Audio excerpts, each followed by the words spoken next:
In this guide, you'll learn how to make repost private on TikTok. Let's get started. First, launch your TikTok app.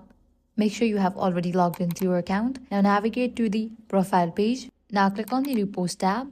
Over here, you're going to find all the videos that you have reposted. By default, these reposts are visible to anyone who visits your TikTok profile. To change this, tap three bars. Click on Settings and Privacy. Now click on the option Privacy. At the very top, you're going to find the option Private Account. You'll need to toggle on for this option. While TikTok offers many privacy controls, there is currently no separate option to hide repost only. The only way is to enabling this private option. This will prevent non-followers from viewing your profile, videos, and repost. Anyone who wants to follow you will need to send a request that you can accept or decline. Keep in mind that existing followers will still be able to see your post, as TikTok does not allow you to hide reposts from current followers. This is currently only method available to keep your TikTok repost private. And that's it. If this guide was helpful, do not forget to like, share, and subscribe.